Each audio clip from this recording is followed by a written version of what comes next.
Right, అందరికీ నమస్తే. నిన్న ముఖ్యమంత్రి రేవంత్ రెడ్డి గారు చేసినటువంటి వ్యాఖ్యలు ఏదైతే ఉన్నాయో ఈ డిజిటల్ మీడియా మిత్రులందరినీ కూడా చాలా బాధకు గురి చేసినాయని చెప్తా. ఎందుకంటే ఆయన ముఖ్యమంత్రి కావడానికి ప్రధాన కారణమే మన డిజిటల్ మీడియా అని చెప్పి ఆయన మర్చిపోయిండు. ముఖ్యంగా ఇప్పుడు ఆయన కొన్ని కీలకమైనటువంటి పాయింట్స్ తీసుకొని చెప్పి మాట్లాడిండు. ముందుగా ఆయన తీసుకున్నటువంటి పాయింట్స్ ఏంటంటే అర్హత అని చెప్పి మాట్లాడుతూ ఉన్నారు. మీకు ఏ అర్హత ఉన్నది, వాళ్ళని పక్కకు కూర్చోబెట్టండి. శాటిలైట్ మీడియా వాళ్ళందరూ కూడా ఒక పక్కకు కూర్చొని సోషల్ మీడియాకు సంబంధించినటువంటి వాళ్ళని మీ దగ్గర కూర్చోబెట్టకండి అని చెప్పి ఒక విభజించు పాలించు అనే రీతిలో ఆయన పరిపాలిస్తూ ఉన్నాడు. గతంలో బ్రిటిష్ వాళ్ళ దగ్గర నుంచి చూసినాం ఇదే పాలన, మళ్ళీ ఇప్పుడు రేవంత్ రెడ్డి దగ్గర నుంచే చూస్తూ ఉన్నాం. మరి ఆయన చేసినటువంటి వ్యాఖ్యలు ఏదైతే ఉన్నాయో అవి పూర్తిగా ఆయనకే నిజంగా సొంతం అని చెప్పి చెప్తా. ఎందుకంటే ఆయన ఏ రకమైనటువంటి పాలన అందిస్తూ ఉన్నాడు ప్రజలకు అని, నిరంతరం ప్రజలకు ప్రభుత్వానికి మధ్య వారధిగా పనిచేస్తూ ఉన్నది డిజిటల్ మీడియా మాత్రమే. ఆయన చేసేటటువంటి పనులన్నిటినీ కేవలం నిరంతరం ప్రశ్నిస్తూ ప్రజల సమస్యలని గట్టిగా చూపెడుతున్న వేదిక ఏదైనా ఉందంటే అది ఖచ్చితంగా డిజిటల్ మీడియా ప్లాట్ఫామ్ అని చెప్తాను.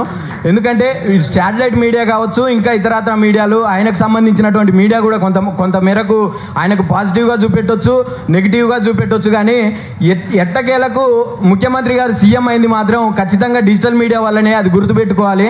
నిజంగా మరి ఒకవేళ ఆయన అన్నట్టుగా అర్హత గురించి మాట్లాడితే ఇక డిజిటల్ మీడియాకు సంబంధించినటువంటి జర్నలిస్టులు ఎవరైతే ఉన్నారో వారికి కొన్ని అర్హతలు ఉన్నాయి. నిజంగా ప్రశ్నించేటటువంటి ధైర్యం ఉన్నది, ప్రభుత్వాన్ని నిక్కచ్చిగా నిలదీసేటటువంటి ధైర్యం ఉన్నది. మరి మీరు ముఖ్యమంత్రి కావడానికి ఏ ధైర్యం ఉన్నది, ఏ అర్హత ఉన్నది అని చెప్పి నేను ఇక్కడి నుంచి ప్రశ్నిస్తూ ఉన్నాను.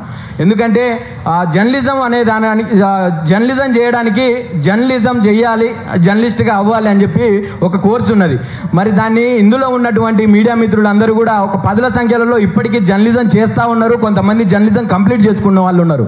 మరి ముఖ్యమంత్రి కావడానికి పొలిటికల్ సైన్స్లో ఎలాంటి డిగ్రీ చేసిర్రా, పీజీ చేసిర్రా, ఇంకేం చేసిర్రా అనేది కూడా ఆయన ఖచ్చితంగా చెప్పాల్సినటువంటి అవసరం ఉన్నది. దిగి చెంప పగలగొట్టాలనిపిస్తుంది అని చెప్పి ఒక ముఖ్యమంత్రి హోదాలో ఉండి మాట్లాడినటువంటి మాటలు మీరు ఒకసారి మళ్ళా కరెక్షన్ చేసుకోవాలి.